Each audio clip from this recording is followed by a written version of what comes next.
خدای سپارلی یې داسې که 20 کاله بعد راځې داسې دې له خدایه غواړم چې ویښته دې م نه وي سپین سوی دې ته ګوره مور وایي دی مبارک وایي ولاړم په دښته کې مې 12 کاله 6 میاشتې تېرې چې تېرې مې کې څه شی کومه عبادت کومه اسمان ته ګورم چې اوس به خدای دې عرش منارې راښکاره کړي 12 کاله کې زوړ ملا زړې تراوې یو شی مې نه ولیدل 12 کاله بعد مې چې راځه قربان یو کار وکړم کور ته به ورسې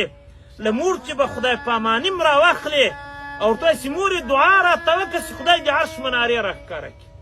چې کور ته رالم د شپې 10 بجې دي دروازې ته مې غوږ ونیول مور مې ویده وه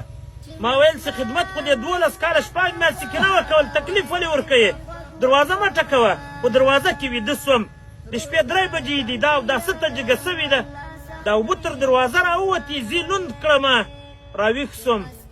وایي زه پوه سم چې مور مې تهجد ته جګه سوې اوس به دروازه ورټکوم چې مور جانې بایزید راغلی یم په 3 بجې دروازه ټکوم ګوره چې ونه ډارېږې زه له ځان سره سوچ کوم چې مور ته به ځان ورپېژنم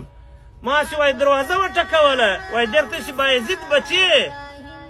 او داسې مې کړه یوه پښه راته پاته ده بچې چې څرنګه پښه پرېمږدم دروازه به در خلاصه کړم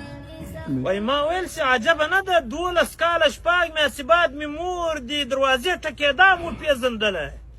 وایي دی راباندې غږ کړو چې بایزید بچې یوه بله عجیبه درته ونه کړم وایي ما ورته چې وایې مورې وایي راته چې بچې دا 12 کاله او 6 میاشتې مې دروازې ته کتل چې نن به بایزید راځي ما بچې د تا 12 کاله انتظار کړی زه به د تا د دروازې ټکېدا څنګه نه پېژنم بایزید بچې راځه دروازه یې راخلاصه کړه چې ورننوتم ببر سر ببره ږیره خیرن کالي ګوره تا ځوانانو ته مې عرض دا ده د پلار که څنګه که زاړه کالي پیلورېږي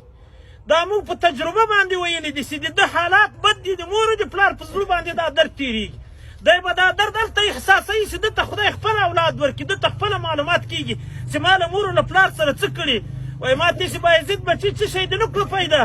وایي ما ته چې نه مور جانې بېرته رالم وایي دې سر تور کړو داسې لاس پورته کړو چې ای خدایه قسم ده که د بایزید مور په جاینماز ودرېږي چې څو د بایزید نه یې راضي کړی وایي ما اسمان ته وکاته د عرش منارې خدای راښکاره کړي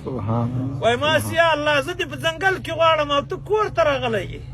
زه په ځنګل کې درپسې ګرځم وایي دلته چې بس مورې تر د غونځه کې مې وخته چې د عرش منارې خدای راښکاره کړي دې ځوانانو ته مې عرض دا ده که دا ځان کامیابي ته باسي د مور د پلار پښې کول کوي بېګا مې کتاب کتلی و ډېره عجیبه خبر راله حسن بصري رحمت الله تعالی علیه تابعي تېر سوی ډېر عجیب عالم تېر سوی تابعي د صحابه یې لیدلي دی مبارک وایي د ما